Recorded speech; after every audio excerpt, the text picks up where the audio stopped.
മലയാള സിനിമയിലെ കുറേ നടന്മാർ അമിതമായ പുകവലി മൂലം അകാലത്തിൽ മരണപ്പെടുകയുണ്ടായി. കൊച്ചിൻ ഹനീഫ. അദ്ദേഹത്തിന് ലിവർ സിറോസിസ് വരാൻ കാരണം അമിതമായ പുകവലിയായിരുന്നു. ജീവിതത്തിൽ ഒരു തുള്ളി മദ്യം പോലും കൊച്ചിൻ ഹനീഫ കഴിച്ചിട്ടില്ല. പക്ഷേ നിർത്താതെയുള്ള പുകവലിയാണ് അദ്ദേഹത്തിന് ലിവർ സിറോസിസ് വരാൻ പ്രധാന കാരണമായത്. ശ്രീനിവാസൻ.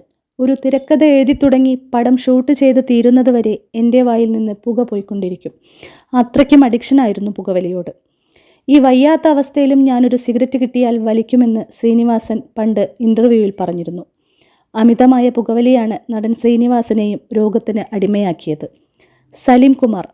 എനിക്ക് നിർത്താൻ പറ്റാത്ത ഒരു ദുശീലം പുകവലിയായിരുന്നു. ഞാൻ നല്ലവണ്ണം പുകവലിക്കും. ഇപ്പോഴത്തെ കുട്ടികളോട് എനിക്ക് പറയാനുള്ളത്, നിങ്ങൾ കഴിവതും പുകവലിക്കാതിരിക്കുക. നിങ്ങളുടെ ശരീരത്തിന് കുറേ ദോഷങ്ങൾ ചെയ്യുമിത്. ഞാൻ എൻ്റെ മക്കളോടും പറഞ്ഞിട്ടുണ്ട്. വർഷങ്ങൾക്ക് മുമ്പ് ഇൻ്റർവ്യൂവിലാണ് സലീം കുമാർ തുറന്നു പറഞ്ഞത്. രാജൻ പി ദേവ്.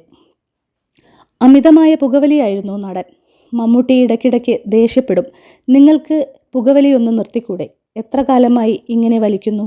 ഞാൻ നിർത്തിയില്ലേ, പിന്നെയാണോ നിങ്ങൾക്ക് നിർത്താൻ പറ്റാത്തത് എന്ന് പറഞ്ഞ് മമ്മൂട്ടി ചൂടാകുമായിരുന്നു.